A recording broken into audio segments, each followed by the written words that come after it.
La deuxième journée de formation animée par Monsieur Rito Lopez-Diaz, formateur de la coopérative MIFTA, s'est concentrée sur la pratique de l'agriculture raisonnée et intégrée. Utilisation de méthodes de culture innovantes, comme le compostage de la couverture des sols, mise en place de systèmes de suivi et d'évaluation des pratiques agricoles pour aider les agriculteurs à adapter leurs méthodes et à maximiser leur rendement. C'est pas évident de remercier déjà la population parce que je vais commencer déjà par là, par sentir l'envie de nous recevoir et de nous mettre vraiment à l'aise et de participer à ce que nous proposons à l'échelle du territoire. Moi, ce qui est important surtout, c'est vraiment la population parce que ce qui nous amène ici, c'est l'organisation de la population, des communautés et qui prennent en charge eux-mêmes parce qu'ils sont les plus à même de comprendre les réalités, les enjeux auxquels ils sont confrontés.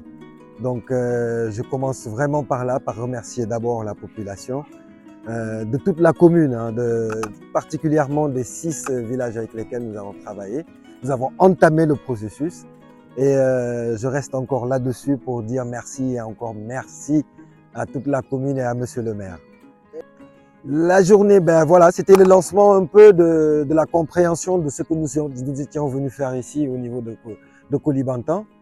Tout d'abord, c'était d'expliquer à partir du périmètre sur lequel nous allons lancer tout ce processus de la mise en place de la case pour arriver in fine à la coopérative communale. C'était vraiment d'implémenter les réactions 1 de nos vis-à-vis, des populations avec lesquelles nous travaillons.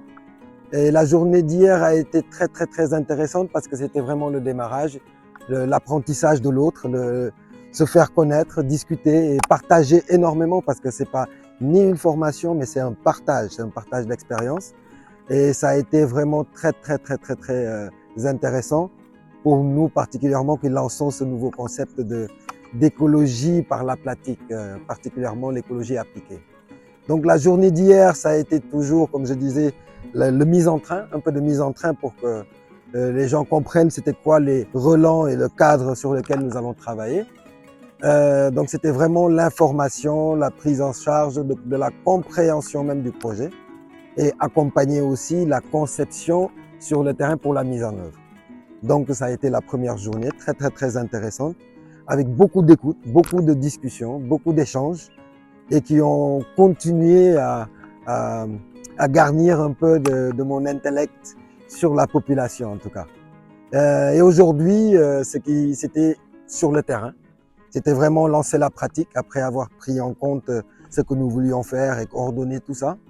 C'était vraiment de lancer les premiers actes qui étaient de la connaissance du sol, la vie du sol. Et ça, c'était très important pour comprendre tout le processus d'un écosystème, comment on impulse la mise en place d'un écosystème, particulièrement d'un périmètre sur 1 hectare, qui se veut devenir plutôt une micro-ferme bio-intensive, un modèle spécifique, mais adapté toujours au terroir et aussi à la population qui s'y invite et s'imprègne parfaitement.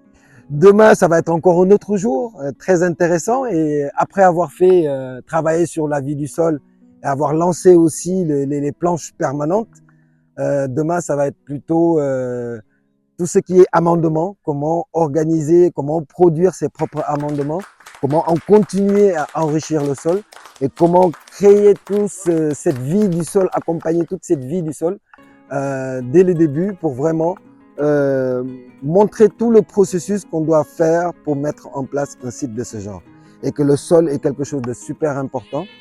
Et du coup, demain, on entamera tout ce qui est amendement du sol, de la lithosphère, qui est la litière forestière fermentée, qui crée encore une vie, une densité de vie à l'échelle du sol.